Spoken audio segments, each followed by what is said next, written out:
Okay, so I'm going to remind you how to do a couple of things from pre-AP chemistry, which is percent by mass and empirical formula, because you are going to see some of these things on the mock exam that we're going to take in December, a little bit later, and I want to make sure that you remember how to do it. So looking at example 1, it says, what is the percent by mass of cobalt in cobalt 3 oxide? So first we need a formula. So I'm going to go ahead and write the formula. Cobalt's symbol is CO. The charge that it's using is +3. It comes from the name. Okay. And then oxide is O, and the charge of oxygen is -2 from the periodic table. Okay. So then I'm going to crisscross those. And so you get CO2O3 as our formula. Okay, in order to do percent by mass, we need the total mass. So you will need a periodic table, okay? And the mass of cobalt, it's here kind of in the middle. The mass of cobalt is 58.933, and there's 2 of them. So we're going to do 2 times 58.933 plus 3 times the mass of oxygen from the periodic table, which, if you remember, is 15.999. Okay, so I'm going to go ahead and multiply and add those together. So 2 times 58.933 plus 3 times 15.999. Okay, so the total is 165.863. Okay, now it's asking for the percent by mass of just cobalt in the compound. So now what I'm going to do a percent, it's basically part divided by whole. Okay, so I'm going to take my 2 times 58.933, and I'm going to divide it by the total, which is 165.863.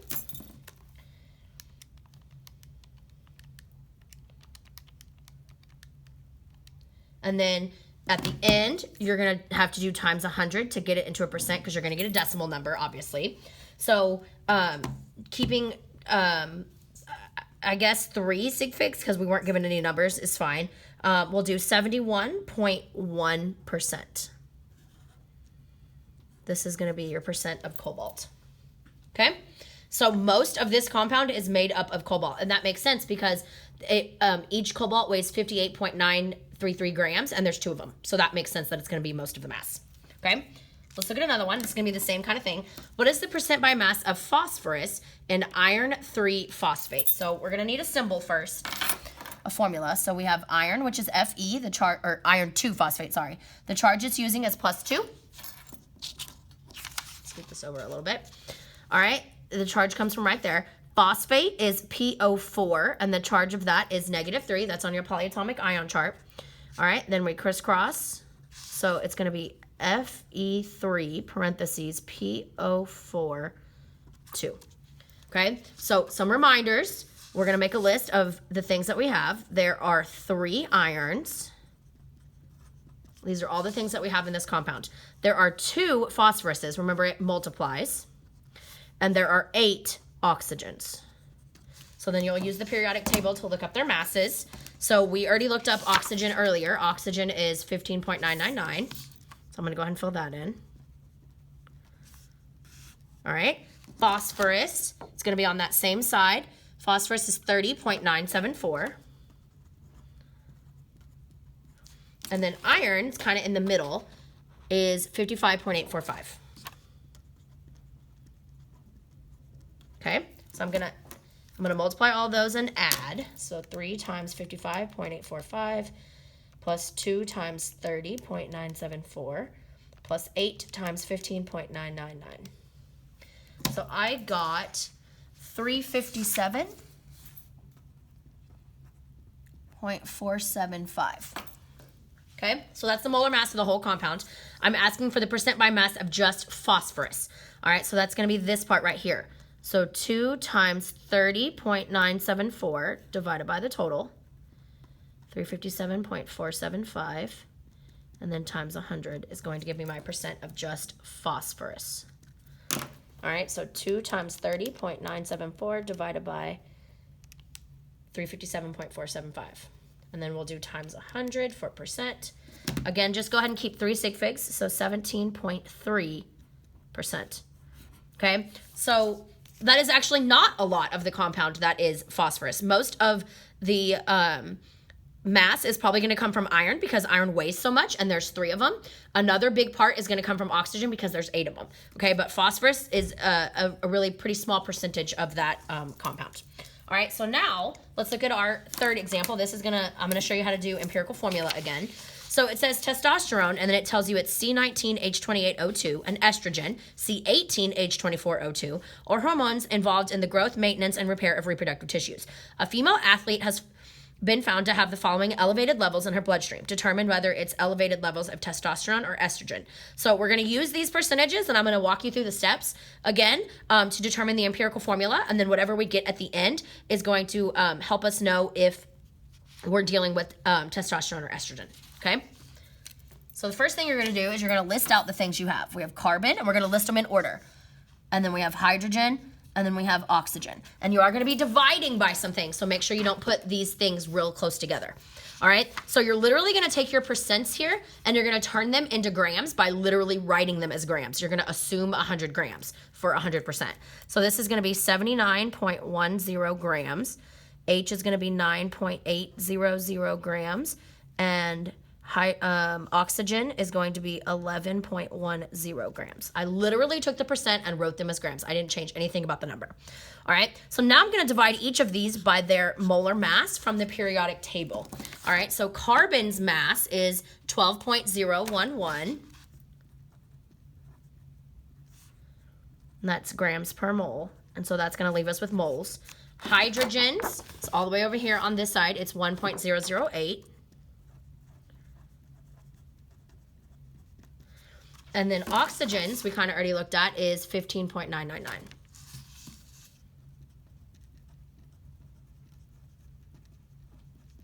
Okay, so I'm going to go ahead and divide those and get some answers. Go ahead and keep 4 sig figs. All right, so for this one, I got 6.586 moles. 9.800 divided by 1.008. 9.722 moles, and then 11.10 divided by 15.999. 0.6938 moles. All right, so step 1, write your percents as grams. That's what we did. Step 2, divide by the molar mass of each element, all right? Step 3 is going to be to divide by the smallest number of moles. So once you have all of your elements in moles, you're going to divide by the smallest number. Well, the smallest number here is obviously the 0.6. So I'm going to divide all of them by the 0.6938. That's going to make that be 1.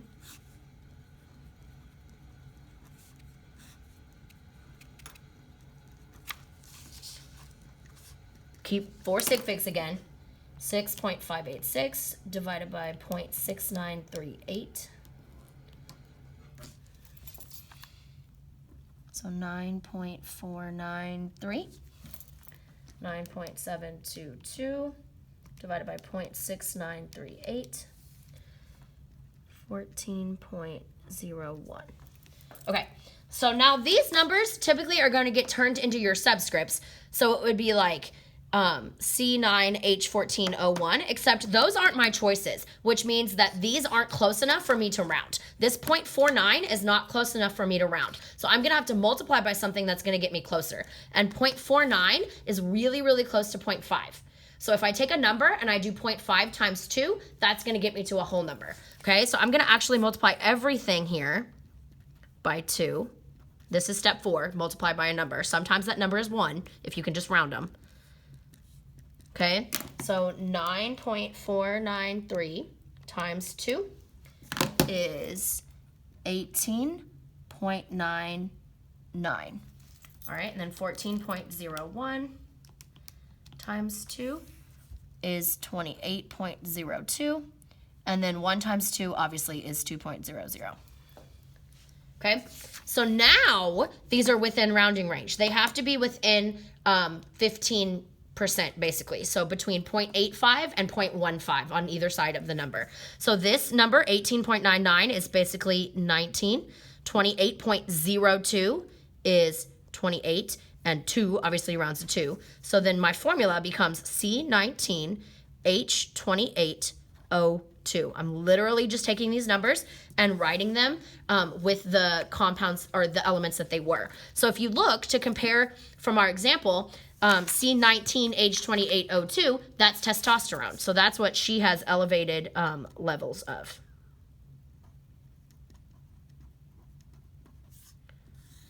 Okay, not every example will have this multiplier.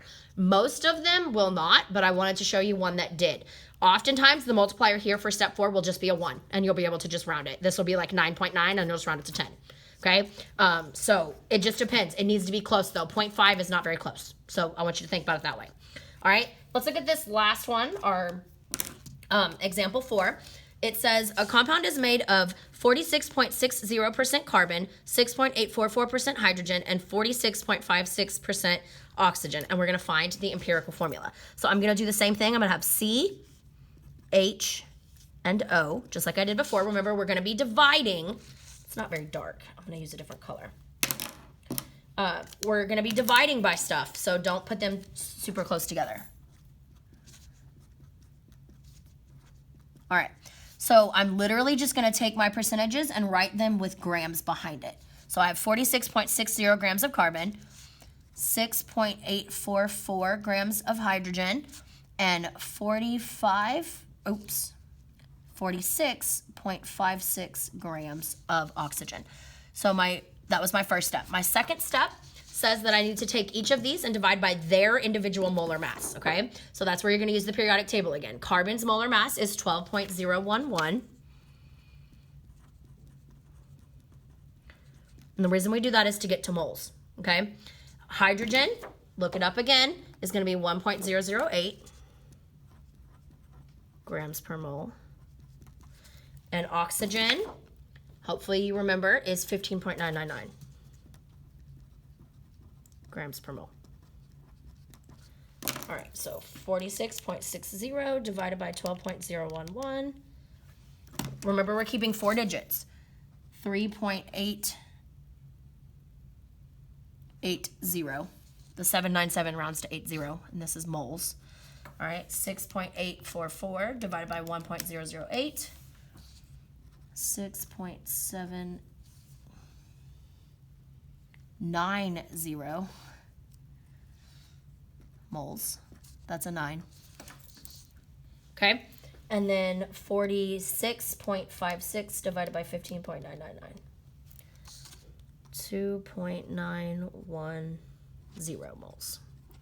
All right, so this is the step that's often the most forgotten, okay? You still have to divide by the smallest number of moles because we're trying to get the lowest ratio we can. 19, 28, and 2 can't be reduced, okay? So we want to try and get the empirical formula means most reduced, okay? So the smallest number of moles here is this 2.910. So that's going to make that be 1.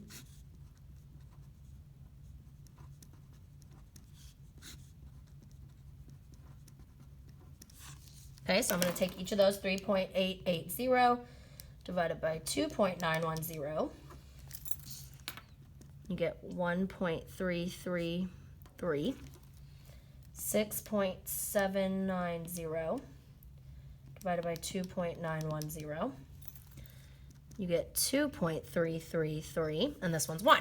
So again, I told you it has to be within 15. So it needed to be like 1.15 or less, or it needed to be 1.85 or higher so I could round it up to 2. And that's not what I have. So again, I'm going to need this multiplier.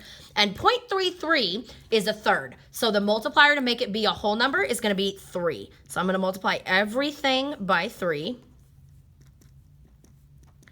So 1.333 times 3 gives me 3.999, which is basically 4, okay?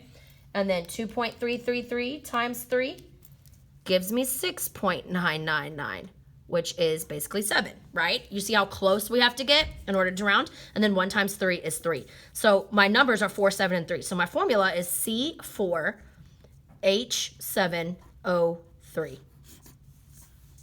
Okay?